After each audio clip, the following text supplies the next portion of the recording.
जय हिंद दोस्तों, मैं कृष्णा सिंह कुंतल भरतपुर राजस्थान से। हमने लास्ट वीडियो में जैसे कि हमने देखा था कि हमने म्यूजिक के बारे में जाना था। म्यूजिक की डेफिनेशन क्या है, लाइंस किसे कहते हैं, म्यूजिक कितने हैं, स्पेस किसे कहते हैं, स्टीव किसे कहते हैं और क्लिप किसे कहते हैं। तो आज की वीडियो में इससे हम आगे जानेंगे कि हमने जैसे कि अब तक जाना था कि ये जो नोट का जो सिस्टम है, ये जो अपनी बाल खड़ी है, जैसे कि अपना ए फॉर एप्पल होता है, बी फॉर बॉय होता है, उसी तरह ये नोट होते हैं। ये हम अपने बाल खड़ी में ए फॉर एप्पल कहते हैं, बी फॉर बॉय कहते हैं। तो जैसे कि बाल खड़ी होती हैं A for apple, B for boy, उसी टाइप से कुछ ये होते हैं। आज हम इसको बिल्कुल विस्तार से जानेंगे, इसका मतलब क्या होता है। जैसे ए फॉर एप्पल होता है तो बी फॉर क्या होगा, सी फॉर कैट है तो डी फॉर क्या होगा, ऐसे ही। तो अब ध्यान से देखना, ये सबसे इम्पोर्टेंट चीज़ है। इनको बोलते हैं नोट। क्या बोलते हैं इनको? बोलते हैं नेम ऑफ नोट। इनको नेम ऑफ नोट क्यों कहते हैं? क्योंकि ये नेम ऑफ नोट है। देखो, संगीत में कुछ भी निश्चित नहीं है, इसमें कभी सुर ज़्यादा लंबा देना पड़ता है, कुछ छोटा करना पड़ता है। ये बस उसी चीज़ को दिखाते हैं। अगर ये आपने समझ लिए तो आप समझिए आप वेस्टर्न म्यूजिक सीख गए। तो सबसे इम्पोर्टेंट बात इसमें क्या है, मेन, जो मैं फिर बार बार कहता हूँ कि सबसे पहले मेन इम्पोर्टेंट बात पकड़नी है। हमने तो 5 लाइन और ये 4 स्पेस समझ लिए थे। अब हम समझेंगे सबसे पहले ब्रेव। तो मैं कॉपी लेता हूँ यहाँ पे। देखिए, चिन्ह, कोई भी म्यूजिक का सिंबल बनाएंगे। अब हम उसके आगे क्या बनाना पड़ेगा, हमें बनाना पड़ेगा जी क्लिप। तो मैं सबसे पहले लेता हूँ, देखो लिखने का तरीका बता देता हूँ। 1 2 3 लाइन में जो भी लिखेंगे म्यूजिक 3 लाइन में। तो पहला नोट है अपना BREAV, ब्रेव। और एक नोट बताऊंगा, उसके बाद में मैं इसी में से पढ़ाऊंगा आपको। तो ये जो ब्रेव है, अब ब्रेव कहाँ लिखा जाएगा? ये हमेशा स्पेस में लिखा जाएगा। कहाँ लिखा जाएगा? स्पेस। कौन से स्पेस में? देखिए, तीसरी लाइन से ऊपर, चौथी लाइन से नीचे। अब आप बताओ कौन सा स्पेस है, मैं नहीं बताऊंगा। पहली, दूसरी, तीसरी और चौथी है। तो इसमें कैसे बनाएंगे? एक अंडा बनाएंगे, ये अंडा, और इस अंडे के बगल में 2 गार्ड बैठा देंगे। इस अंडे के बगल में 2 गार्ड बैठा देंगे। ये बन गया अपना नोट, ये ब्रेव। अब दोस्त, बात आती है कि ये कितना लंबा नोट बजता है, क्या सिस्टम होता है। देखिए, सबसे पहले मैं बता देता हूँ। एक चीज़ होती है नोट, NOTE, और एक चीज़ होती है बीट। देखिए, नोट तो ये हैं जो आपको दिख रहे हैं, ये सब नोट हैं। बीट अपने कदम को कहते हैं। कदम को कैसे कहते हैं? अब एक बीट का मतलब क्या होता है? एक बीट का मतलब ये होता है, मान ली मैं कुछ बजा रहा हूँ और मैंने एक पैर ये धरती पे रखा है और एक पैर मेरा ये हवा में है, ये पैर हवा में गया और हवा से वापस आया ज़मीन पे, तो एक बीट हो गया। उसके बाद ये पैर उठा और फिर ये पैर ज़मीन पे वापस आया, ये 2 बीट हो गई। समझ गए? सिंपल बात ये है कि ये पैर हैं। क्या है? ये पैर हैं। ये पैर हैं, उंगलियां। देखो, मैं अच्छे से बताता हूँ। ये 2 उंगलियां मेरी पैर हैं, ये रही पैर, ये दोनों। अब मैं बोलूँगा कि भाई एक बीट का मतलब क्या है, तो एक बीट का मतलब ये है, ये हवा में उठा पैर, लेफ़्ट से स्टार्ट होगा हमेशा और हवा में वापस आ गया नीचे, तो इसको बोलेंगे एक बीट। क्या बोलेंगे? एक बीट। अब उठ के धरा, फिर ये उठ के ये रखा, इसको बोलेंगे 2 बीट। फिर दोबारा से ये उठा, फिर ये उठा, फिर ये उठा, ये हो गई 3 बीट। शुरू से देखो, 1 1 बीट, 2 2 बीट, 3 3 बीट, 4 4 बीट। समझ गए? इसको बोलते हैं बीट। क्या बोलते हैं? बीट। ये तो हो गई बीट साहब आपकी।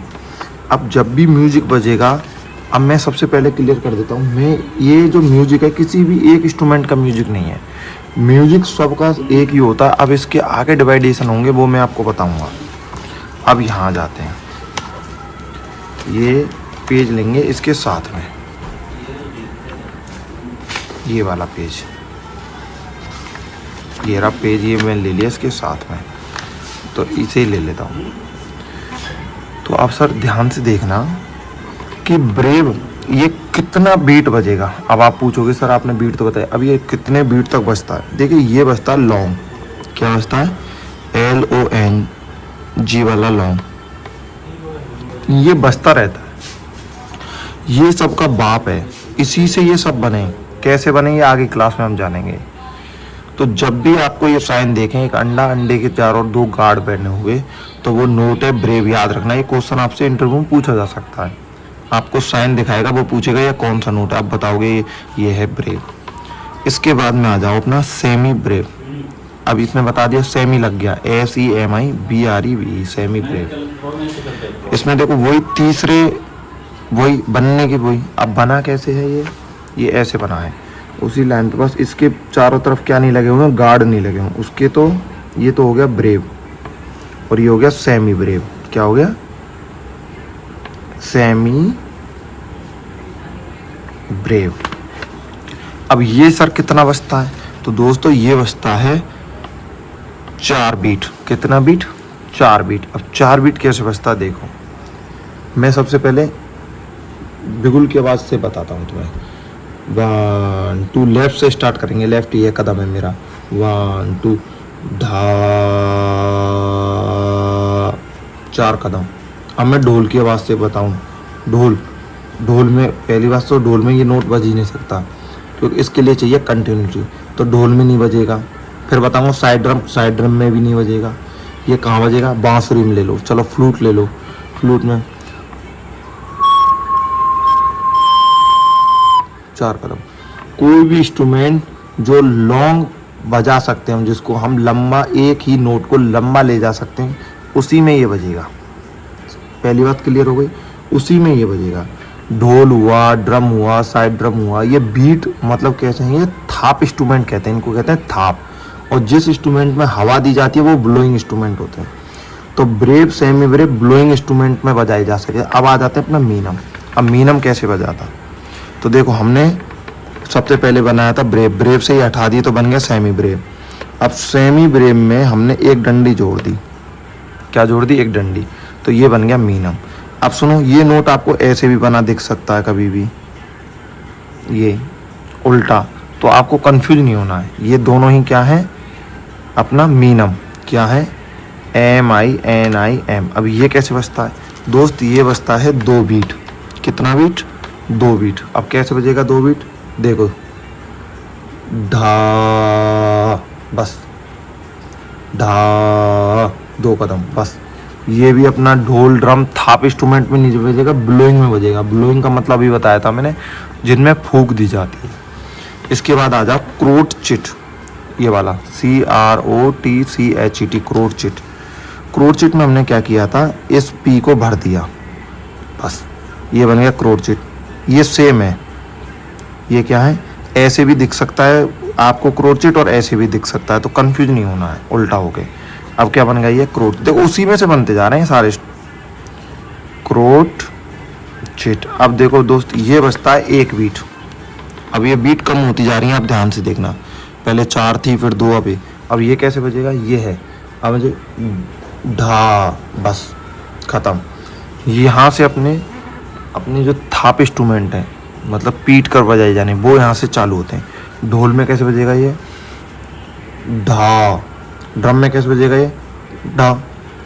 अब मान लो मुझे ड्रम में बजाना है, क्या बजाना है, ड्रम में बजाना है, तो ड्रम में कैसे बजाऊंगा, बस 1 बीट, कदम उठाया बज गया, कदम उठाया, दूसरा कदम उठाया, क्या क्रोचिट है ये, क्या बना क्रो। अब मैं बिगुल में जाऊँ, जैसे कि धा धा, इसको सिर्फ उतना ही लंबा खींच सकते हैं हम, एक नोट को 1 कदम के बराबर, धा, बस धा। अगर यहीं मीनम होता तो मीनम तो ब्लोइंग इंस्ट्रूमेंट में बजता, ड्रम में तो बजता, तो मीनम कितना, एक नोट को कितनी खींच सकता था, ढा, 2 कदम, ढा ढा, 2 कदम, बस 2 कदम के बाद मुझे रुकना ही रुकना है। ऐसे ही इसमें भी मुझे 4 कदम के बाद रुकना ही रुकना है। ऐसे ही क्रोचिट है, क्रोचिट में भी 1 कदम के बाद मुझे रुकना ही रुकना है। कैसे, ढा, और आगे बजाना है, रुक के ही बजा सकता हूँ, ढा ढा ढा। ये माइंड में याद रखनी है। अब आता है कोई बार में कुछ नहीं करना होता, कोई बार में एक डंडा लगा दो, आपको कोई बार ऐसे भी मिल सकता है। अब ये एक डंडा लगा दिया मैंने, कोई बार आपको ऐसे भी मिलेगा बना हुआ, कोई बार देख लो ऐसे, या फिर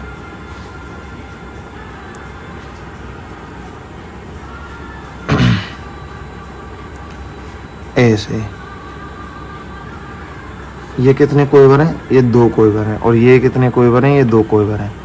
अब मैंने सिर्फ एक तरीका बताया कि आपको ये ऐसे मिल जाएंगे, तो कंफ्यूज नहीं होना है। तो अभी आ गया कोयबर। कोयबर कितना मिल जाएगा? ये 1/2। 1/2 का मतलब ये है कि मैं एक ही कदम उठाऊंगा, लेकिन नोट कितने निकलेंगे? 2। अभी मैंने बताया था ये तो होती है बीट, और जो साउंड निकलेगा इंस्ट्रूमेंट का वो होती है नोट। तो अब मैं एक कदम उठाऊंगा और रखूंगा, इतने में मुझे 2 बार साउंड आना ही आना चाहिए। कैसे? मैंने उठाया ढा ढा ढा ढा, उठाया और रखा, कितनी बार जाएंगी? 2 बार, ढा ढा ढा ढा ढा ढा। अगर ये भी अपने थाप इंस्ट्रूमेंट में, थाप जो अपने होते हैं ड्रम वगैरह, वो हाँ क्रोचिट से बजना स्टार्ट हो जाते हो। अब मैं बताऊँगा, एक कदम उठाऊंगा और 2 बार स्टिक आएगी, ढा ढा ढा ढा ढा ढा, समझ रहे हो? ये 2 बार, एक कदम में 2 बार। तो कैसे हो जाएगा? ढा ढा ढा ढा ढा ढा ढा ढा ढा ढा ढा ढा। कितना भी बजाऊं, लेकिन एक कदम में 2 नोट निकलने ही चाहिए। बनने का देखो, ऐसे भी बन सकता है, ऐसे भी बन सकता है, कन्फ्यूज नहीं होना है। उसके बाद में आ जाओ सेमी कोयबर। सेमी कोयबर कुछ नहीं करना होता। सेमी कोयबर में मान लो यही है, तो सेमी कोयबर देखो, ये भी कोयबर है, ये भी कोयबर है, ये भी कोयबर है, लेकिन ये 2 कोयबर हैं। अब ये सेमी कोयबर में 2 डंडी, कितनी डंडी? 2 डंडी। तो यहाँ भी 2 डंडी होनी चाहिए। देखो ये रही, ये 2 डंडी। ऐसे भी आपको सेमी कोयबर मिल सकता है, और ऐसे भी सेमी कोयबर मिल सकता है। ये भी 2 डंडी हो गई, गहरी गहरी कर दी है मैंने। ठीक है, दोबारा देख लो। मान लो यहाँ बता रहा हूँ सिंपल पेज पे, ये ऐसे 2 डंडी सेमी कोयबर। इसको भले मैं उल्टा लिख दूँ ऐसे, ये भी सेमी कोयबर और ये भी सेमी कोयबर, लेकिन याद रखना ये अकेला सेमी कोयबर है, ये 2 के जोड़े में सेमी कोयबर है। ये ऐसे आपको लिखे दिखेंगे, तब मैं आपको बता रहा हूँ, आप कंफ्यूज हो जाते हो। तो अब सेमी कोयबर कैसे बजेगा? अब दोगुनी होते जाएंगे, ऊपर की डिजिट रहेगी 1 और नीचे की बढ़ती चली जाएगी 4। अब इसका मतलब आप समझ गए होंगे कि जब तो मैं एक कदम में पहले तो मैं 4 कदम, फिर 2 कदम, फिर 1 कदम, फिर 1 कदम में 2 नोट, फिर 1 कदम में आएंगे 4 नोट। मैं कदम उठाऊंगा, मुझे 4 बार और रखूंगा, तब तक मुझे 4 बार आवाज़ आनी चाहिए। जैसे कि ढा डा ढा डा ढा डा ढा डा ढा डा ढा डा ढा डा ढा डा ढा डा ढा डा, आ रही है ना 4 कदम। ऐसे ही ढोल वगैरह में ऐसे बजता है, ढा डा ढा डा ढा डा ढा डा ढा ढा ढा ढा ढा ढा ढा ढा। उठते पे 2, धरते पे 2, ढा डा डा डा डा डा डा डा डा डा डा डा डा डा डा डा। ये एक कदम में कितने होंगे? 4। अब आप सिंपली समझ गए होंगे, ये 8 हो जाएगा और ये 16 हो जाएगा। ये कैसे बनेगा? इसमें 2 डंडी थी, अब 3 डंडी हो जाएंगी। क्या बन जाएगा? ये अपना डेमी सेमी कोयबर। 3 डंडी होते, ऐसी इसमें भी 3 डंडी, ये 3 डंडी हो जाएंगी, और यहाँ भी ये 3 डंडी। देख लो अच्छे से हो, 1 2 3 डंडी। इसको ऐसे भी लिख सकते हैं, 3 डंडी, 1 2 3 1 2 3 1 2 3। कभी कभी आपको क्या देखने को मिलेगा, ये ऐसे है, ये ऐसे है, इसमें ऐसे 2 डंडी होंगी। आप समझ जाओगे कि सर ये अपना क्या है? सेमी कोयबर है। उसके बाद में इसमें सिर्फ 1 डंडी होगी यहाँ। तो दोस्त ये वाला नोट तो हो गया अपना डेमी सेमी कोयबर, क्योंकि 3 डंडियाँ हैं, और ये 2 नोट होगा वो होगा सेमी कोयबर। तो 3 डंडी वाला नोट कौन सा होता है? अपना डेमी सेमी कोयबर। तो 1 2 3 डंडी इसमें, तो डेमी सेमी कोयबर। और ये नोट में कितनी डंडी हैं? 2, तो कितना क्या होगा? सेमी कोयबर। ये ऐसे आपको बने दिखेंगे, तो आपको कंफ्यूज नहीं होना, पहले ही बता रहा हूँ क्लियर। अब आता है हेमी डेमी सेमी कोयबर। वो कैसे बना है? ऐसे बना है, 2 3 4। आप समझ गए, यहाँ भी 4 डंडी, 4 डंडी, और इसमें भी 4 डंडी हो गई। इसमें भी मान लो ये पूरी डंडी, फिर यहाँ से 1 डंडी हो गई। 1 2 3 4, ये तो हो गया हेमी डेमी सेमी कोयबर, और ये हो गया डेमी सेमी कोयबर। समझ गए? ये ऐसे भी होता है। इसके बाद में बताऊँ मैं कितनी बार बजेगा, 16 बार, एक कदम पे 16 नोट। ये ब्लोइंग इंस्ट्रूमेंट में इसको बजाना बहुत मुश्किल है, बहुत ज़्यादा मुश्किल है। ढोल ड्रम में कहाँ से स्टार्ट होता है, क्रोचेट से। ब्लोइंग इंस्ट्रूमेंट में कहाँ से स्टार्ट होता है, ब्रेव से कर देते हैं, सेमी ब्रेव से कर देते हैं। ब्लोइंग इंस्ट्रूमेंट में जैसे बेगुल हुआ, बेगुल में कहाँ तक जाता है, यहाँ तक जाता है। और इंस्ट्रूमेंट में यहाँ तक भी चला जाता है, कुछ इंस्ट्रूमेंट में यहाँ तक भी चला जाता है। ये सिर्फ माइंड में रखनी है। तो अब मिलते हैं आपको अगली क्लास में।